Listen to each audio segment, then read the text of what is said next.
Hello everyone and welcome to Panicky. Today we have a chilling lineup for you.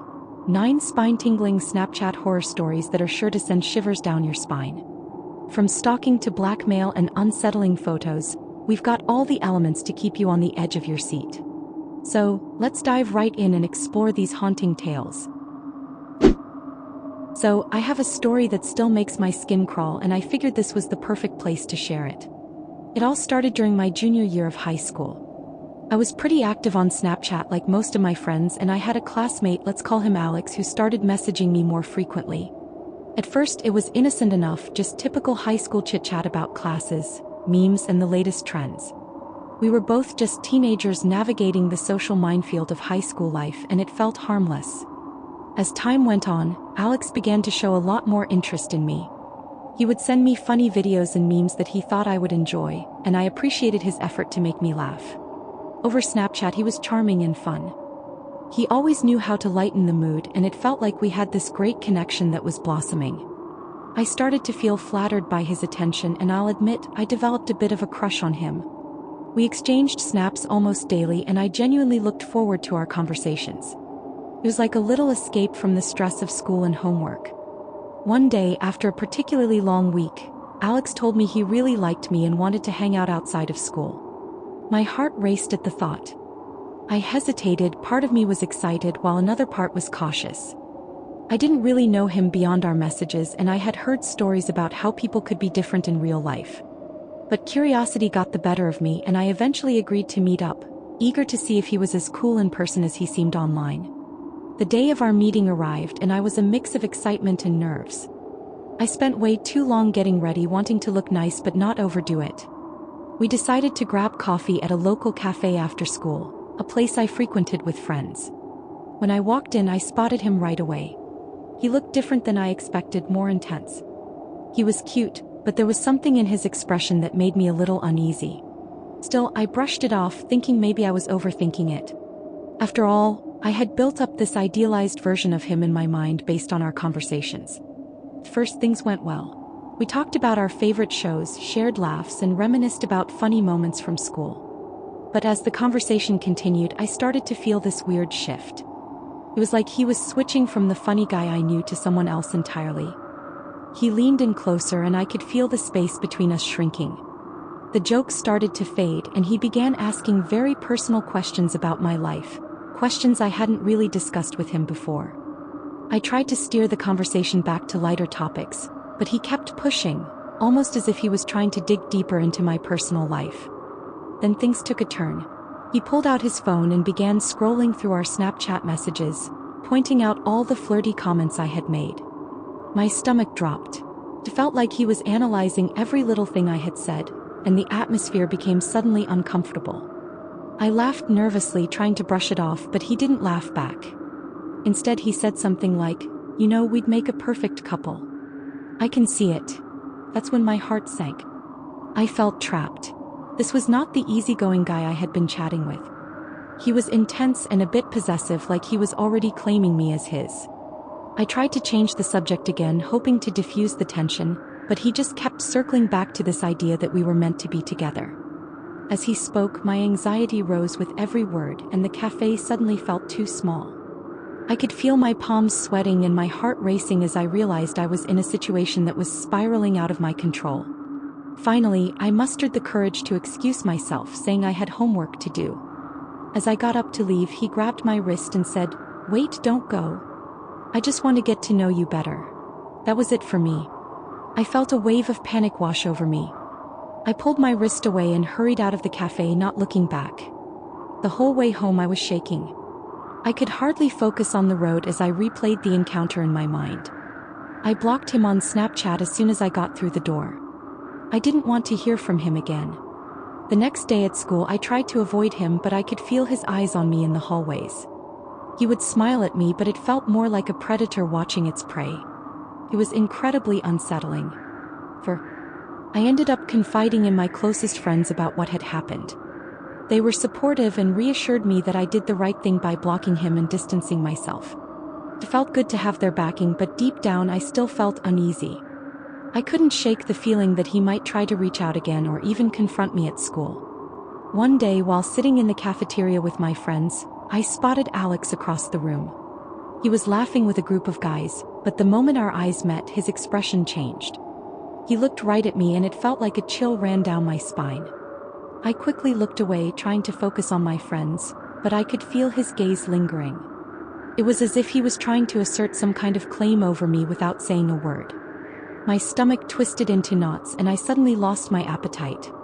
Over the next few weeks, I continued to stay on high alert. I began to change my routines, taking different routes to class and avoiding places where I might run into him. I started to feel paranoid, like I was being watched. I would check my phone frequently, half expecting a message from him even though I had blocked him everywhere. It was exhausting and I felt like I was living in a constant state of anxiety. Then one afternoon, as I was leaving school, I noticed Alex leaning against a wall outside, talking to some friends. My heart dropped. I thought about turning around and going back inside, but I was too far away to ditch my exit.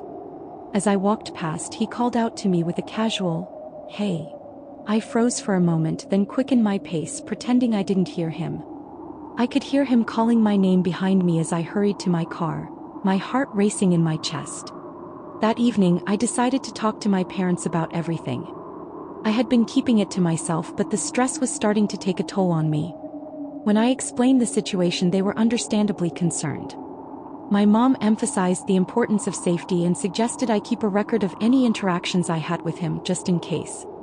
My dad offered to come to school with me the next day, but I declined, wanting to handle it myself. The next couple of weeks passed in a blur. I was constantly on edge but determined not to let him have power over me. I began focusing more on my hobbies and spent time with friends who made me feel safe and supported. I even started going to the gym more often, channeling my anxiety into something productive. It helped, but the shadow of what had happened still loomed over me. Eventually, Alex seemed to get the hint that I wasn't interested and his messages stopped. I was relieved, but I was also shaken. I had learned a harsh lesson about how easy it is to misjudge someone based on their online persona. It made me realize that not everyone who seems charming and funny online is genuinely kind or safe in real life. As time passed, I found myself slowly regaining my sense of normalcy. I was more cautious about who I let into my life, especially those I met through social media. I also became more aware of the signs of manipulative behavior, knowing now that it's crucial to trust my instincts. I learned to prioritize my safety and well-being above all else. So yeah, it was a pretty scary experience, but it taught me valuable lessons about online interactions and self-preservation. I was blackmailed by an older woman I met on Snapchat. This happened a while back when I was still in high school. Like many teenagers, I was just exploring Snapchat and connecting with different people, trying to make new friends and have fun. That's when I came across an older woman, let's call her Sarah.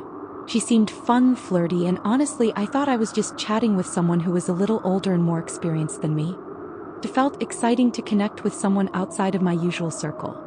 At first, it was all fun and games. We exchanged snaps, shared funny memes, and had some lighthearted conversations. It felt like we had a good rapport and I was flattered by her attention. Things escalated quickly, as they often do in the heat of the moment. I got caught up in the excitement of it all, and before I knew it, I had sent her some pictures that I definitely regretted afterward. I thought we had a connection and I was naive enough to believe that it was all harmless fun. But then things took a dark turn. One day Sarah messaged me with a completely different vibe. Her tone was cold and threatening. She claimed she had saved all the pictures I sent her and threatened to share them with my friends and family unless I sent her money. I was in shock. I couldn't believe what was happening. The sheer panic set in. I felt trapped and exposed. It was as if the floor had dropped out from under me and I was in free fall. I started to spiral. My mind raced with thoughts of how I could possibly get out of this without it blowing up in my face. I imagined my friends seeing those pictures, my family finding out, and the shame that would come with it. I felt embarrassed and scared, but I knew I couldn't let her control me. I started brainstorming ways to appease her, but deep down I knew that giving in would only encourage her to demand more. After thinking it over for several hours, I decided that the best course of action was to go to the police. Gathering my courage was tough, but I knew I had to do something. I tried to stay calm and collected as I explained everything to them. I felt vulnerable as I recounted the events, but I also felt a flicker of hope that maybe I could find a way out of this mess. To my relief, they took me seriously and assured me that I wasn't alone in this. They told me they had dealt with similar cases before, and the officers were supportive and understanding, guiding me through the process. They advised me to save all communications with Sarah as evidence, which made me feel a bit more empowered. After that, I actually felt a weight lift off my shoulders. The police reached out to her and warned her about the consequences of her actions. It was surreal to think that I took a stand against someone who had tried to intimidate me. Honestly, it was empowering to see that I wasn't going to let her manipulate or control me anymore. Eventually, Sarah stopped contacting me and I learned a valuable lesson about being careful with who I interact with online. It's crazy how quickly things can turn from fun to terrifying, especially on social media. I also realized the importance of talking about these experiences. Many people go through similar situations but might be too afraid to speak up. This incident changed how I approach social media. I became more cautious about what I shared and who I trusted. I also started having conversations with my friends about online safety, encouraging them to protect themselves and be aware of the risks. In the end, I emerged from this experience stronger and more resilient. It taught me to value my boundaries and to never underestimate the power of speaking up for myself. A while back, I was just hanging out on the app as you do, casually scrolling and seeing what my friends were up to. That's when I came across this guy, let's call him Jake. He seemed friendly and fun, someone who immediately caught my attention with his witty snaps and humorous responses.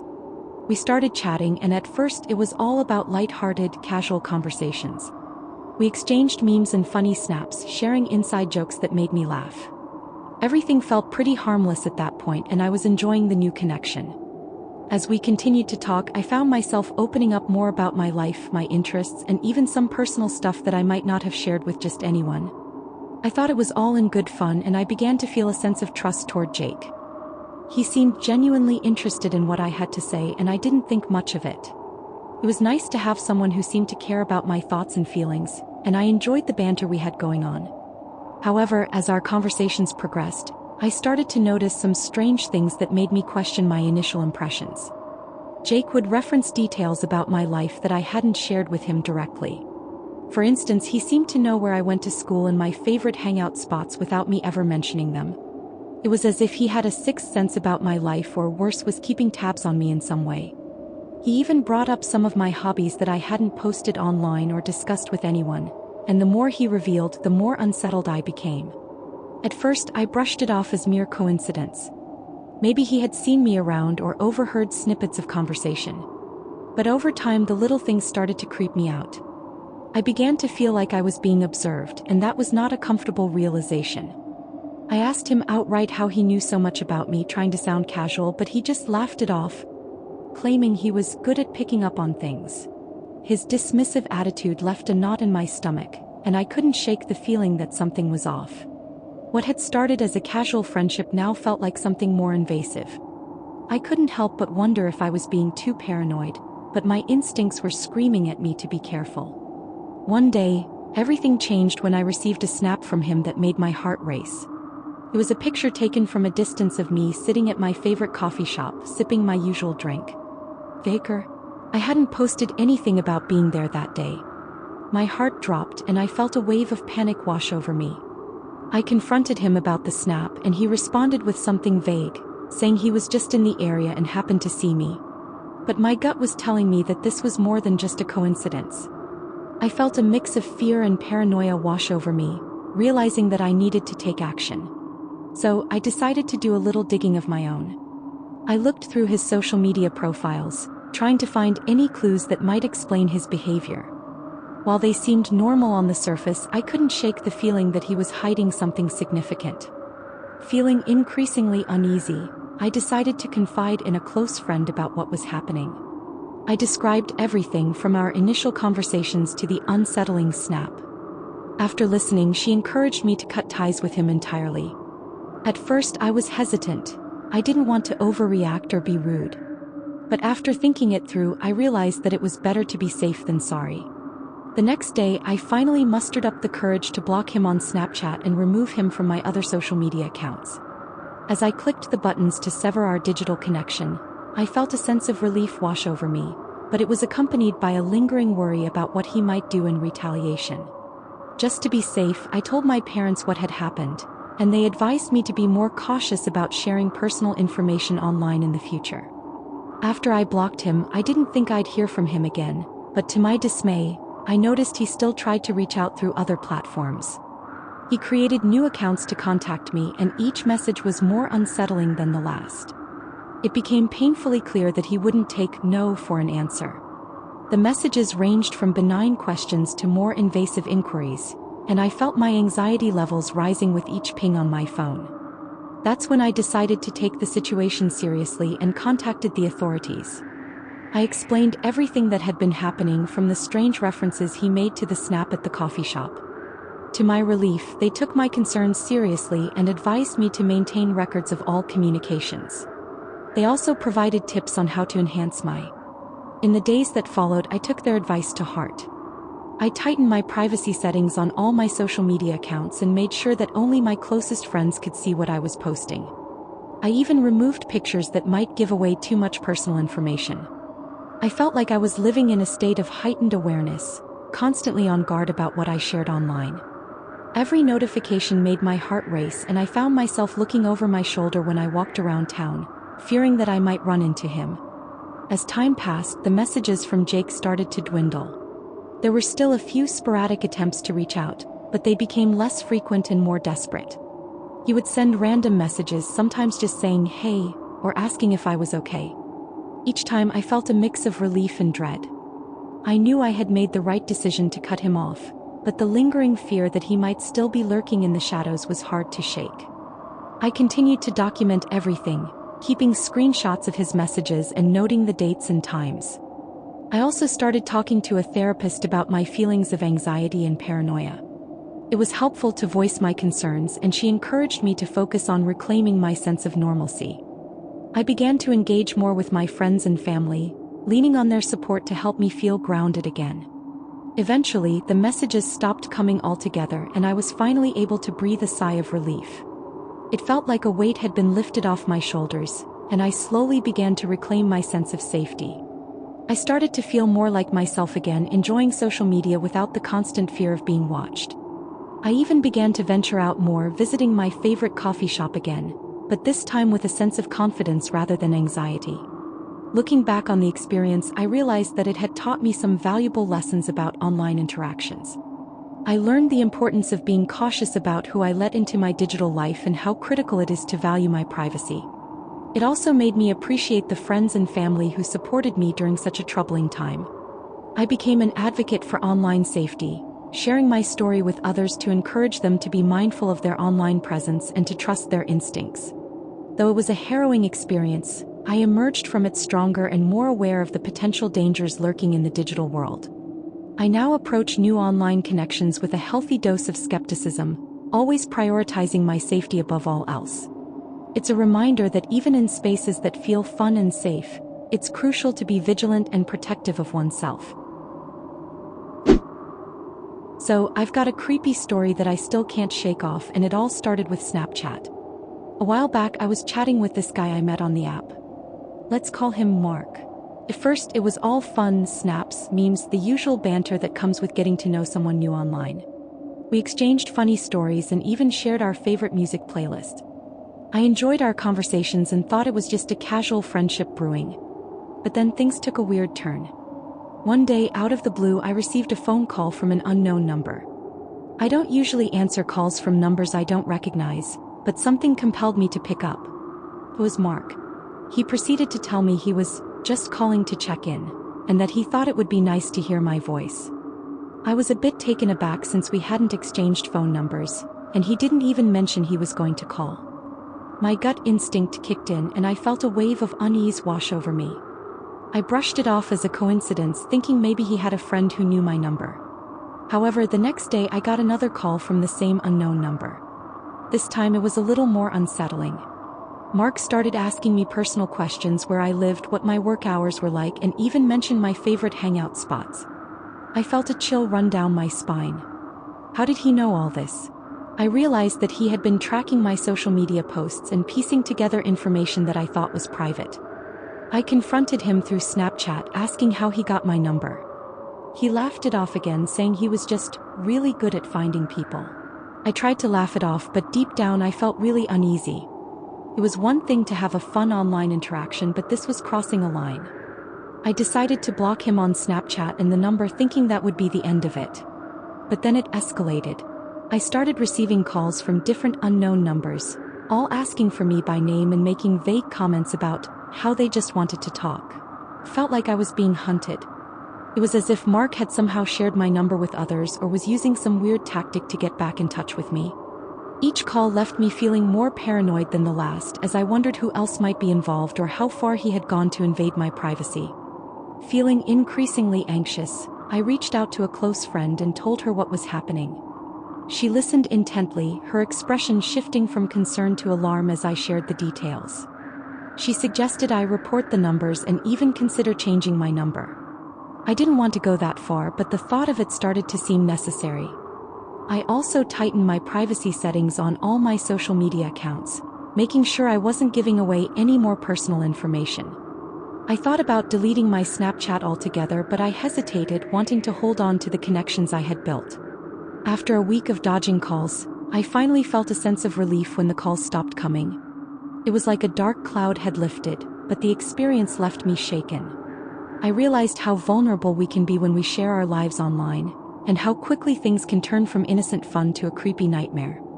I learned to be more cautious about who I communicate with and what personal information I put out there.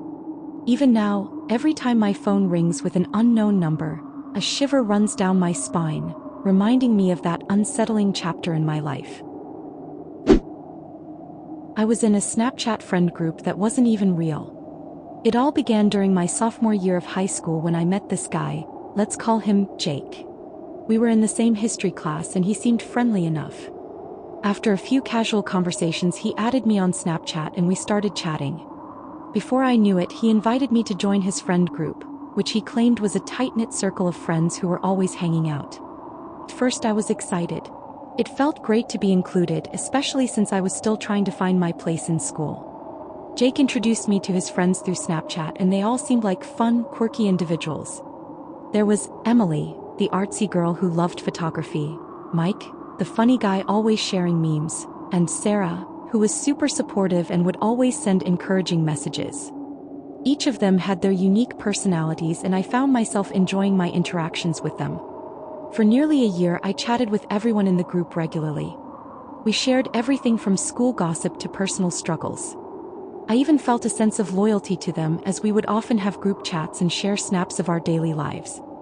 I formed different relationships with each member, and they provided a sense of camaraderie that I desperately wanted. I thought I had finally found my people. But then one day everything changed. I was scrolling through my Snapchat stories when I noticed something odd. Jake had posted a snap that seemed out of character for him. It was a picture of him hanging out with Mike, but they were at a place he had never mentioned before. I thought it was a little strange since Jake had always said that they were too busy with school to meet up. My curiosity piqued and I began to connect the dots. Later that evening I was chatting with Emily when I decided to ask her about Jake and Mike hanging out. To my surprise, Emily seemed confused. She claimed she had never met Mike in person and thought he was just a fun guy they all knew online. That's when my stomach dropped. I started connecting the dots. How could Jake and Mike be hanging out if they had never met before? I decided to dig deeper. I reached out to Sarah and asked her the same thing. She hesitated and finally admitted she had never actually met Jake in person either. My mind was racing and I couldn't shake the feeling that something was very wrong. I took a step back and looked at everything I had shared with these so-called friends over the past year. What if they weren't real? Feeling uneasy, I confronted Jake. I sent him a message saying I wanted to talk about something important. He seemed chill at first, but I could sense the tension in his replies. I asked him about the inconsistencies in the stories, and that's when he finally confessed. He admitted that everyone in the group was fake and that he had created multiple Snapchat accounts, posing as different people to make it seem like he had a large circle of friends. He said he did it because he wanted to impress me and that he thought it would help me like him more if I believed he was popular. To say I was shocked would be an understatement. It felt like the floor had dropped out from under me. I couldn't believe that someone would go to such lengths just to create a facade. It was manipulative and, frankly, creepy. I felt betrayed not just by him but by the entire situation. I had opened up to these friends, shared personal stories and confided in them, only to find out they were all a figment of his imagination. I realized that all those connections I thought I had built were based on lies. I didn't want to be part of this twisted game anymore, so I decided to cut ties with Jake altogether.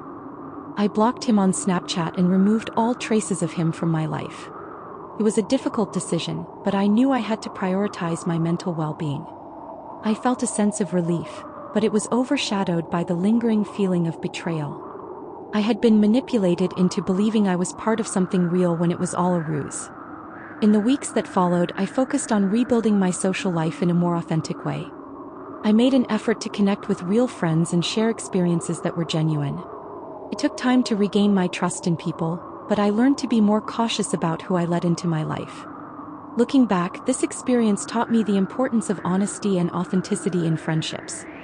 It was a harsh lesson, but I emerged from it stronger and more aware of the dynamics of relationships. I became more discerning about who I chose to interact with online and took extra precautions to ensure that my online friendships were rooted in reality. As I moved forward, I realized that it was essential to prioritize face-to-face interactions whenever possible. I started joining clubs at school, participated in extracurricular activities, and focused on building relationships with people I could meet in person. I also developed a stronger sense of self-worth, understanding that I didn't need to rely on a fabricated social circle to feel valued or accepted. Eventually, I found a group of friends who were genuine and supportive. They welcomed me into their circle without any pretense, and it felt refreshing to engage in conversations that were real and meaningful. We bonded over shared interests and experiences, and I finally felt like I belonged somewhere without the shadow of deception looming over me. Despite the initial horror of my Snapchat experience, I also recognized the lessons it brought. I learned the importance of transparency in friendships and how vital it is to communicate openly. I became more aware of the red flags in relationships, both online and offline. I understood that a true friendship is built on trust, honesty, and mutual respect, qualities that Jake had completely disregarded. In the months that followed, I occasionally ran into Jake around school. Each time I felt a mix of emotions: anger, disappointment, and, oddly enough, a small sense of pity. I couldn't help but wonder why he felt the need to create such a facade and what kind of loneliness or insecurity drove him to such extremes. I hoped he would find a healthier way to connect with people in the future, but I knew that I wouldn't be one of them. This whole experience also made me more vigilant about my social media presence. I started curating my online interactions more thoughtfully, being mindful of what I shared and with whom. I learned to appreciate the balance of maintaining a digital presence while ensuring that my real-life connections were substantial and fulfilling. Over time, I shared my story with a few close friends to raise awareness about the dangers of online manipulation. We even had candid discussions about the importance of mental health and how social media can affect our perceptions of reality. I wanted others to understand that it's perfectly okay to seek authenticity and that it's vital to trust your instincts when something feels off. Reflecting on everything, I can now say that while my experience was unsettling, it was also a turning point in my life. It taught me resilience and the importance of surrounding myself with people who are genuine. I learned that friendships should never feel forced or fabricated, and that it's always better to have a small circle of true friends than a large group of fake ones. Now, when I see stories about online deception or manipulation, I can't help but feel a sense of solidarity with those who have been through similar experiences. I know how isolating it can be to realize that what you thought was real was nothing more than an illusion. But I also know that there's a world full of wonderful, authentic people out there, waiting for you to connect with them. And so, while I still use Snapchat and other social media platforms, I do so with a cautious but open heart. I cherish the real friendships I've built since that experience, and I'm grateful for the lessons I learned along the way. I got a Snapchat horror story that still gives me chills, and it all revolves around my beloved cat, Whiskers. This happened a few months ago, and honestly, I never thought I'd experience anything this eerie. It all started on a typical Saturday. I was lounging at home just relaxing and scrolling through Snapchat. Whiskers was napping on the couch, his favorite spot, and I thought it would be cute to capture him in his sleepy state. So, I snapped a quick picture and added a funny caption about how he was living his best life. After posting, I went about my day not thinking much of it. A few hours later, I received a notification. It was a snap from a user I didn't recognize. The username was something strange like Ghost Cat Watcher, which immediately raised my eyebrows. Curiosity got the better of me, so I opened it. To my shock, the snap was a video of a cat that looked eerily similar to Whiskers, but it was in a dimly lit room that I didn't recognize. The cat was sitting in front of a window staring outside, and the atmosphere felt heavy, almost like something was off. The snap had no sound, but the image itself sent a wave of unease through me. I thought maybe it was just a coincidence, but I felt compelled to respond. I messaged the user asking if they were a fan of cats or if they had a cat that looked like mine. They replied almost instantly, saying they had been following Whiskers' snaps for a while and thought he was adorable. I felt a little better, thinking it was just a fellow cat lover. But then they dropped the bombshell. Whiskers has a twin. You should be careful. That's when the hairs on the back of my neck stood up. I asked them what they meant, but they didn't respond for a while. I decided to brush it off as some weird prank or an overzealous cat fan. However, I couldn't shake the feeling that something was off. I went back to my snaps and rewatched the video, trying to figure out what was so unsettling about it. Later that night, I was getting ready for bed when I heard a soft scratching sound coming from the living room. I dismissed it as Whiskers being his usual curious self. But when I went to check, he was still on the couch, fast asleep. I felt a chill run down my spine, and that strange snap started to replay in my mind. The next day, I decided to investigate further. I searched the username on Snapchat and found that the account had no other snaps, and the profile picture was just a blurry image of a cat. I felt like I had stumbled into some sort of weird cat cult or something. I ended up blocking the account, hoping that would put an end to the strange occurrences. But the following night, things got even creepier. I woke up around 3 a.m. to find Whiskers staring intently at something in the corner of my room. I flicked on the light and he immediately turned to look at me, his eyes wide and alert. I followed his gaze, but there was nothing there. Just shadows dancing on the wall. The next day, I received another snap from Ghost Cat Watcher. This time it was a picture of a dark alley with the same cat from the previous video, but it looked even more ghostly. The snap's caption read, "Sometimes they watch from the shadows." I felt my heart race. It was like they were trying to terrify me on purpose. At that point, I was done. I reported the account and uninstalled Snapchat altogether. I couldn't deal with the idea of someone watching me or my cat through some creepy lens. I spent the rest of the week feeling paranoid, making sure all the doors were locked and keeping Whiskers close to me. A few weeks later, I decided to give Snapchat another try, but I never looked back at that account.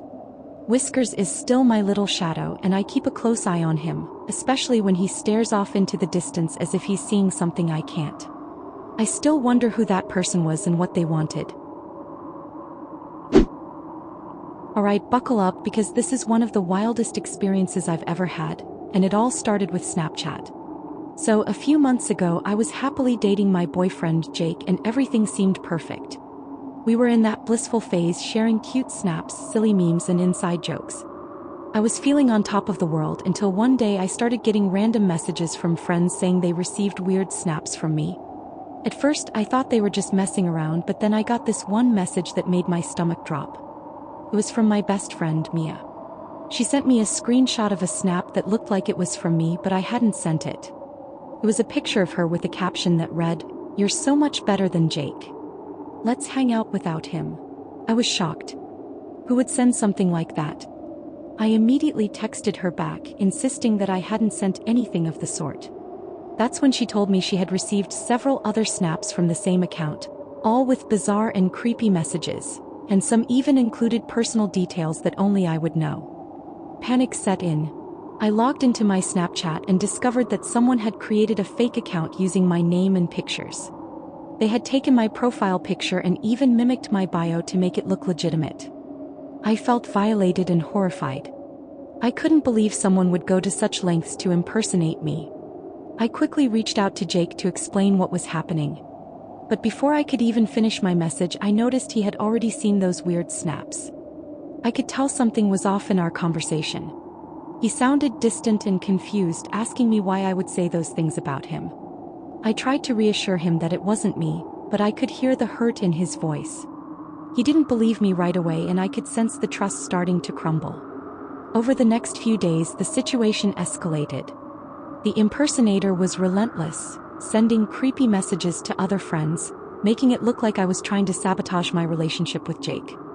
They even messaged my family saying I was unhappy and needed support, which was completely false. My friends started to distance themselves because they believed the fake snaps were genuine, and that I was acting weird. In an effort to get to the bottom of this, I reported the account to Snapchat, but it felt like nothing was happening. The impersonator was still active, and I felt like I was spiraling out of control. I was losing my friends, my boyfriend was upset, and I felt powerless to stop it. Finally, I decided to confront the situation head-on. I made a post on my actual Snapchat, explaining everything to my friends and asking them to ignore any messages from the fake account. I even included a screenshot to show how the account was impersonating me. But by then the damage was done. Jake was increasingly skeptical, and it felt like I was fighting an uphill battle to regain his trust. The impersonator finally took it one step too far. They sent Jake a snap that claimed I was seeing someone else and that he should break up with me. That was the last straw. Jake ended things, and I felt my heart shatter. No matter how much I pleaded and tried to explain that it wasn't me, he just couldn't see past the lies he had been fed.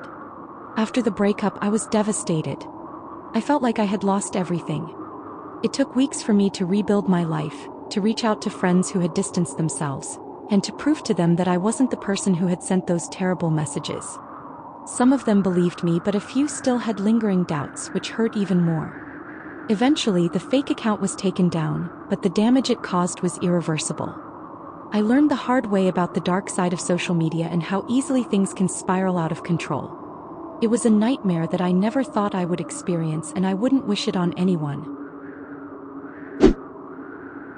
A few months ago, I started getting snaps from a mysterious account on Snapchat that I didn't recognize. The username was something like, maybe not 89, and at first I thought it was just a random person trying to add me. I didn't think much of it and just ignored the request. A couple of days later, I started receiving snaps from this account. At first, they were just random pictures, landscapes, blurry selfies, and random objects. I figured it was just someone having fun, but it got weirder. One day, I received a snap that was a close-up of my car parked outside my house. I was instantly freaked out. How did they know where I lived? I decided to confront the account. I replied, asking who they were and how they got my snap. No response. That night, I got another snap, and this one was different. It was a photo of me through my window while I was sitting on my couch, just scrolling through my phone. I froze. I hadn't noticed anyone outside, and I live in a pretty secluded area. I immediately blocked the account and reported it, thinking that would be the end of it. But the next day, I received a message on my phone from an unknown number. It was a text that simply said, "You shouldn't have blocked me. I just wanted to be friends." I was terrified. I told my parents about it, and they suggested I change my privacy settings on all my social media accounts. I did that and thought I was in the clear. But then, a few nights later, I got another snap from the same mysterious account, but this time it was a video. I opened it, my heart racing, and it was a clip of me walking to my car after class, taken from a distance. That was the last straw. I went to the police and showed them everything. They were really supportive and took my situation seriously. They advised me to stay vigilant and consider changing my routine. I ended up deleting my Snapchat account altogether because the idea of someone watching me like that was too much. To this day, I still don't know who was behind the account or how they got my information. My generous friend turned nightmare. I can't believe it actually happened. It all started about 6 months ago when I added this guy named Ryan after he popped up as a friend's suggestion. He seemed like a nice guy, his snaps were funny and relatable, and we quickly bonded over shared interests like music and movies. At first, I thought he was just a cool new friend to have, someone to chat with when I was feeling low. Initially, everything was great. Ryan would send me motivational snaps showcasing his workouts and encouraging me to stay positive when I was going through a tough time.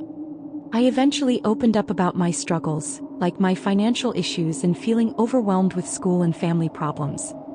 I wasn't looking for sympathy, I just needed someone to talk to. To my surprise, Ryan seemed genuinely concerned and offered to help. Then things took a strange turn.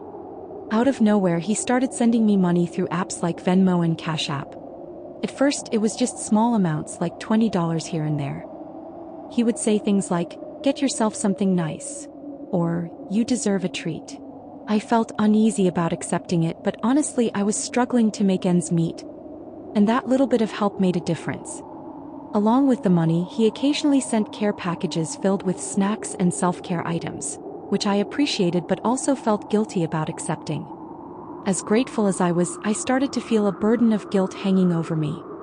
I tried to express my thanks repeatedly, but every time I did, he would brush it off, insisting it was nothing and that he just wanted to help. Yet as the weeks went by, I noticed a pattern emerging. The more he helped me, the more he seemed to expect something in return. Ryan started dropping hints about wanting to go on dates. At first, I laughed it off, thinking he was joking.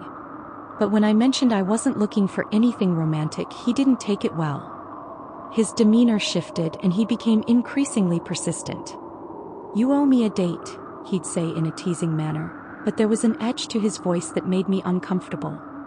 I tried to explain that I valued our friendship but wasn't ready for that kind of relationship.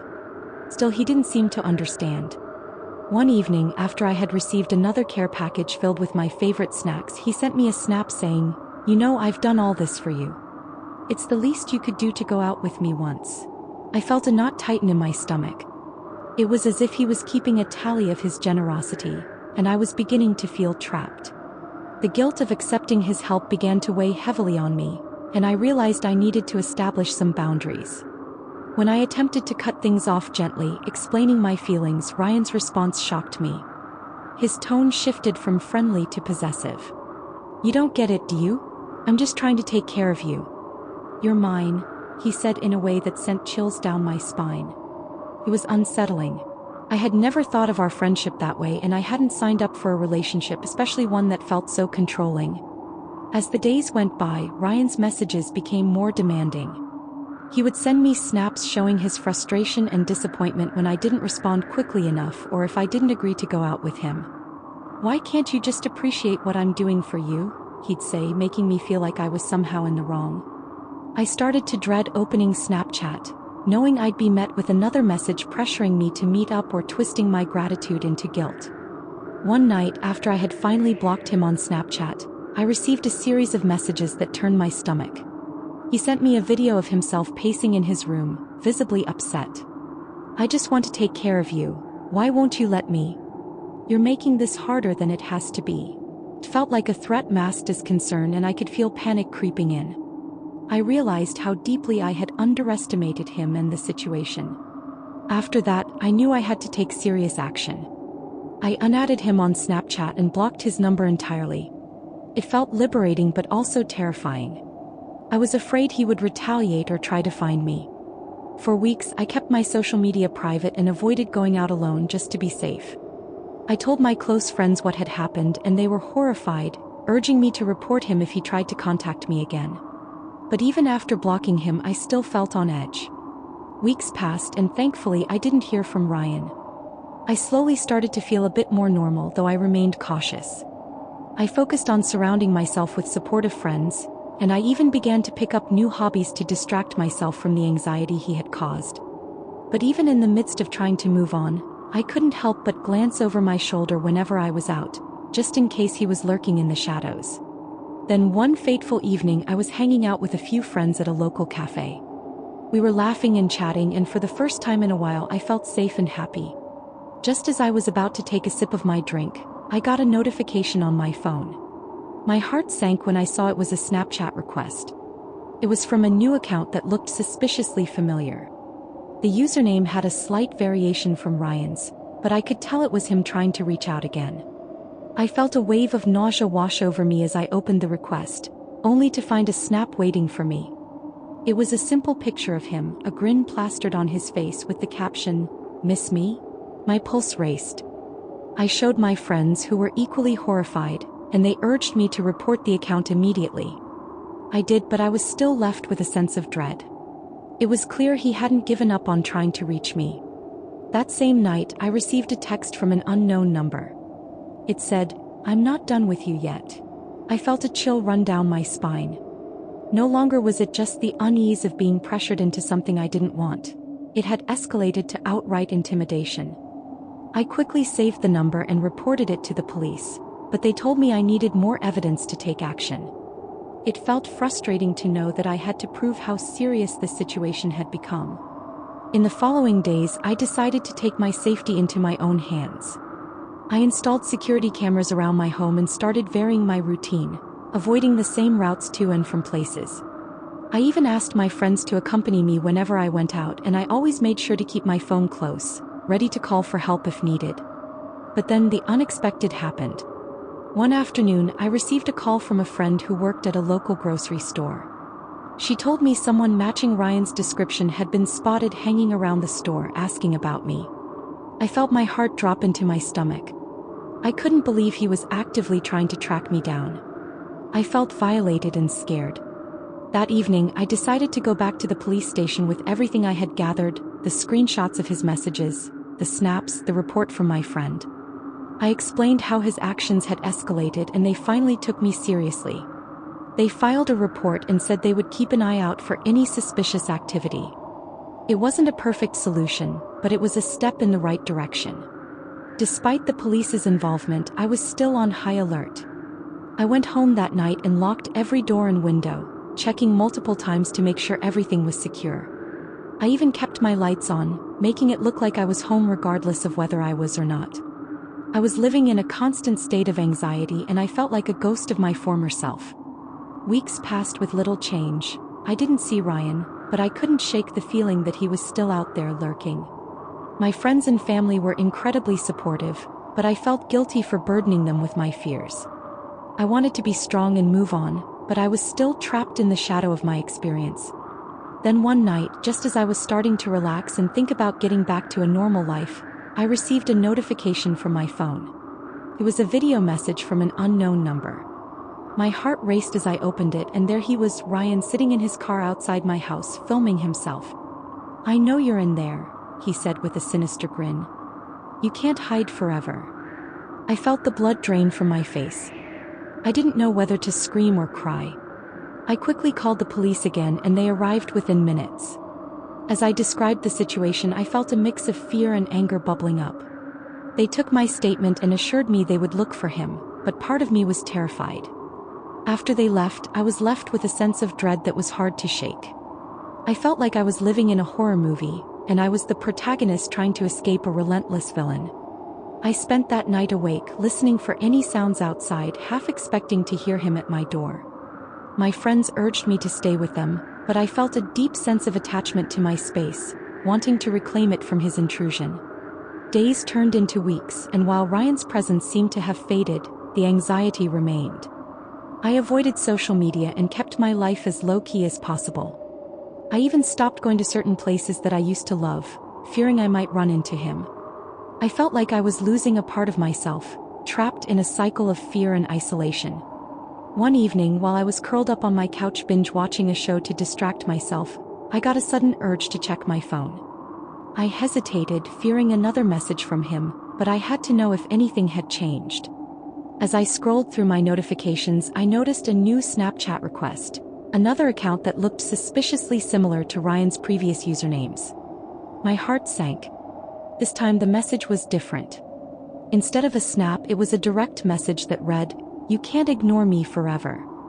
I'm still here." I felt a rush of panic. I immediately blocked the account and turned off my phone, hoping to escape whatever this was. But the knot in my stomach tightened.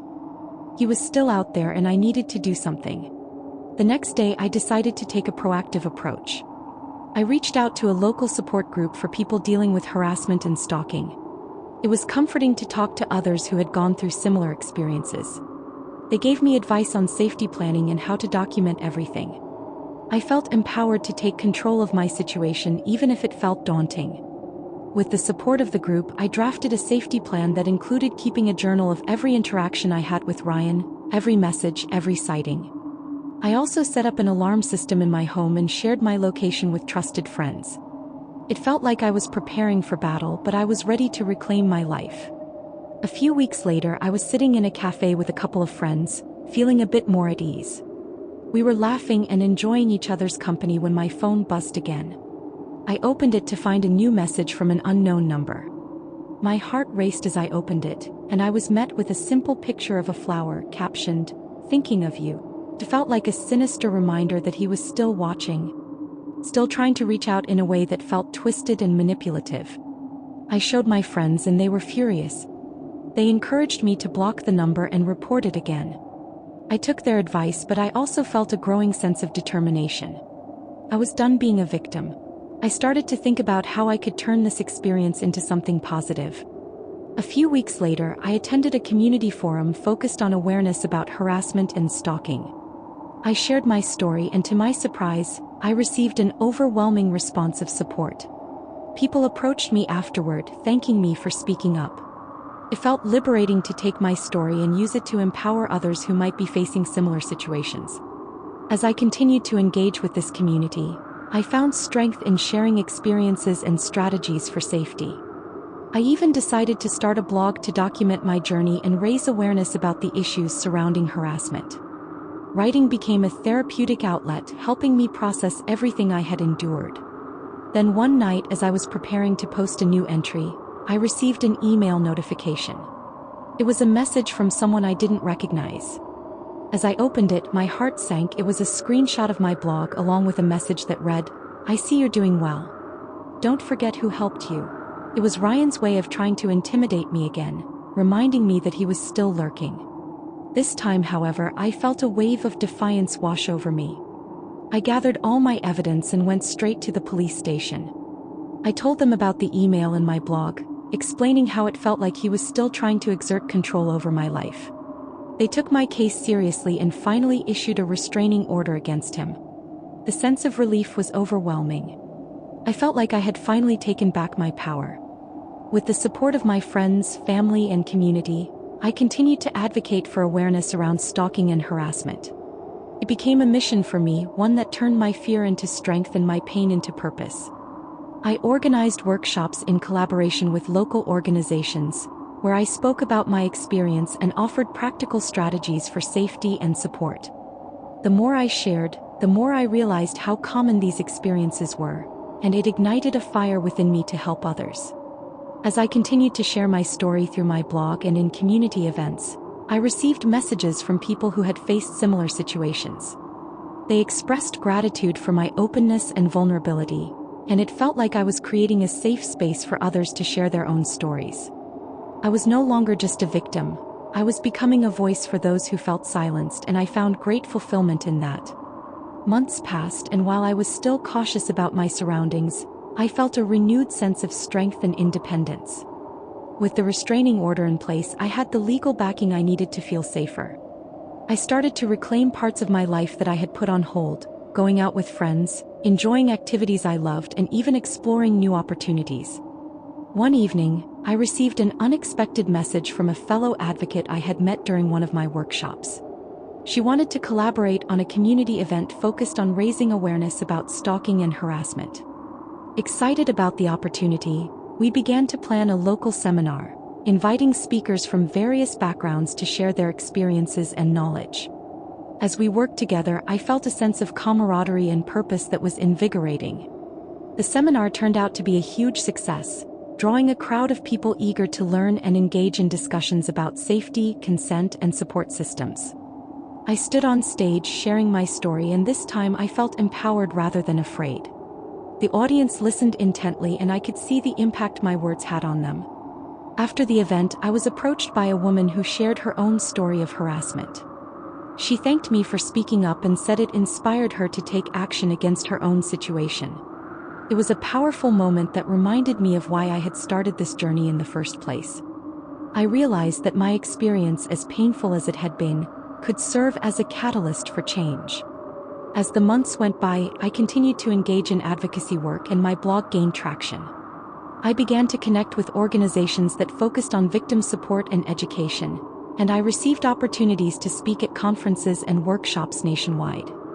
Each time I shared my story, I felt a little more liberated and my confidence continued to grow. Yet, even as I thrived in my advocacy, I never forgot the lessons I learned through my ordeal. I remained vigilant, but I also embraced a newfound sense of freedom that came from taking control of my narrative. I surrounded myself with supportive friends and continued to foster connections within the community. One day, as I was preparing for another speaking engagement, I received a message that left me momentarily breathless. It was from an unknown number again, but this time it was different. The message simply read, "I'm done. You win." My heart raced as I processed what it meant. Was it really Ryan? Had he finally decided to walk away? I felt a mix of relief and confusion. I took a screenshot of the message and shared it with my friends and the police. They advised me to remain cautious but reassured me that this could signify a turning point. I chose to focus on my work and continue to advocate for those who needed support. The following months were filled with growth and healing. I found joy in the little things and learned to appreciate the freedom I had fought so hard to reclaim. I also continued to encourage others to share their stories and stand up against harassment. It felt like a collective movement, one that brought light to a topic that had often been shrouded in silence. Eventually, I started to feel more comfortable in my own skin again. I was able to enjoy life without the constant fear that had once consumed me. While my past would always be a part of my story, I chose to let it fuel my passion for change rather than define me. As I stood on stage at another event, sharing my journey and the work we had accomplished, I looked out at the audience filled with hopeful faces. I knew that together we were making a difference. I had transformed my fear into advocacy, and while the scars of my experience would always remain, I had learned to wear them as a badge of honor. In that moment, I realized that healing is not linear and it does not happen overnight.